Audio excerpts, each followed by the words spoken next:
The sun shimmered on the surface of the Pacific as it rose slowly over the horizon, bathing the sandy shore of Santa Monica Beach in a golden light.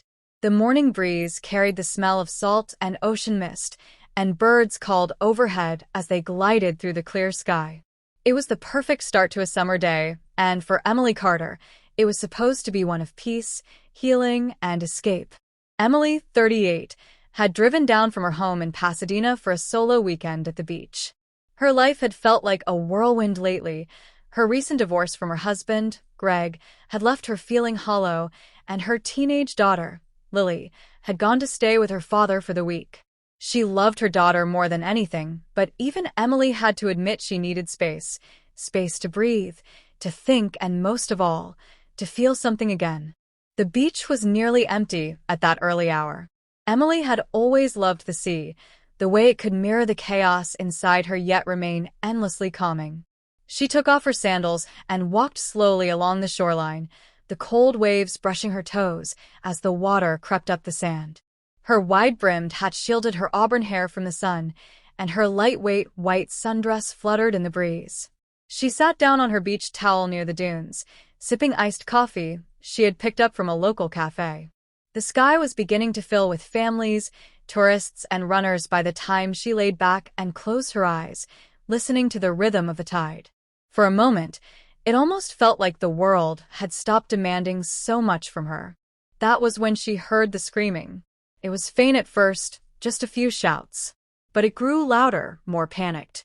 Emily bolted upright and scanned the beach.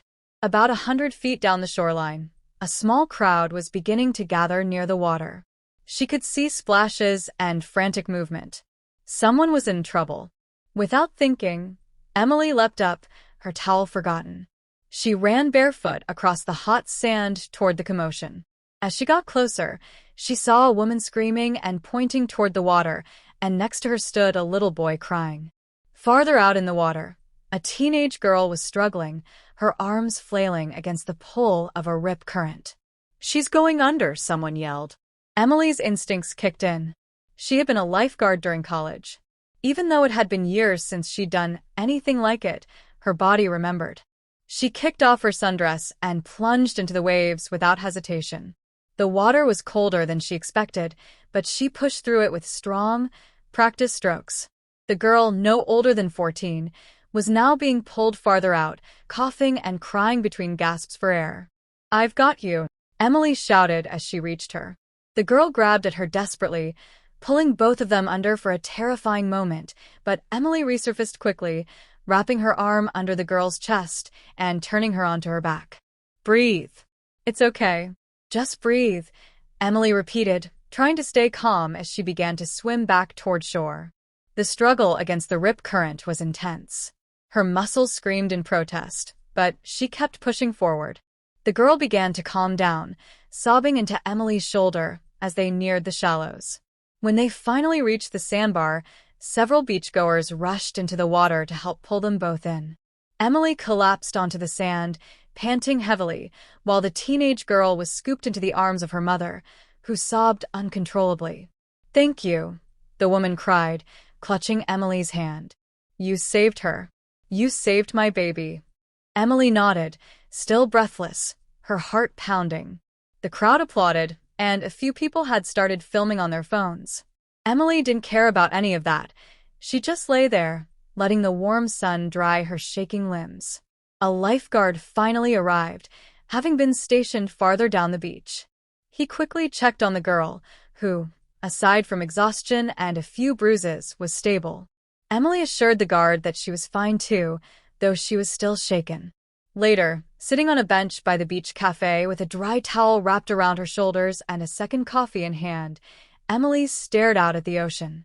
She felt different, charged, alive. For the first time in a long while, she had acted on instinct and purpose, not fear or pain. She had made a difference. A real one. A man approached her quietly and cleared his throat. "Hi," he said. "I hope I'm not bothering you." She looked up and saw a man around her age, maybe early 40s. He was tall with sandy brown hair, sun-kissed skin, and soft blue eyes. "I just wanted to thank you," he said. "I'm Ryan. That girl you saved, her name's Sarah. I'm her uncle. My sister is, well, she's still emotional. Emily offered a tired smile. She has every right to be. That was terrifying. Ryan sat down on the bench beside her. I was a few yards down with my son. We didn't even see her go into the water. You didn't even hesitate.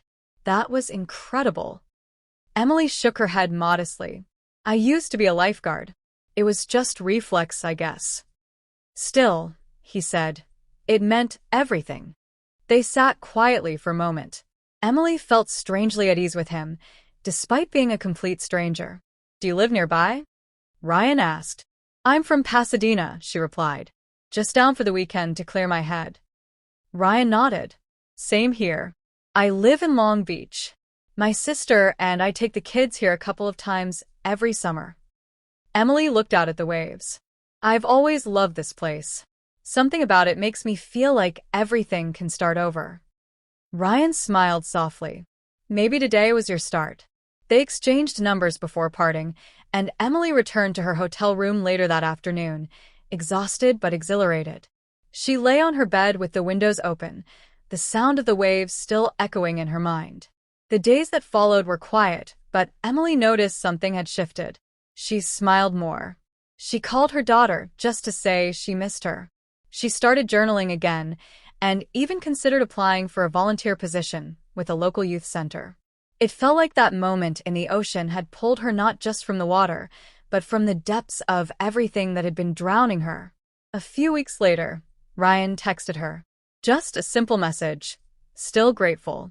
Would love to buy you lunch if you're ever free.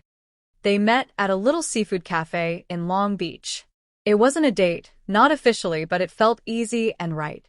They talked for hours about parenting, about heartbreak, about finding your footing when life breaks you in half. Sarah, he said, had started swimming lessons. She was still nervous around the ocean, but she was working through it. Emily smiled at that. As summer turned into fall, Emily and Ryan kept in touch. Sometimes it was just short texts, sometimes long phone calls late into the night. It wasn't romantic, at least not yet, but it was something solid, something human. And every time Emily visited the beach after that, she remembered that day, not with fear or trauma, but with a strange kind of peace. The water hadn't just taken something that day. It had also given something back. It had reminded her who she was. Strong, capable, alive. And sometimes, she thought as she walked along the beach with her hair dancing in the sea breeze, it takes one shocking moment to change everything for the better.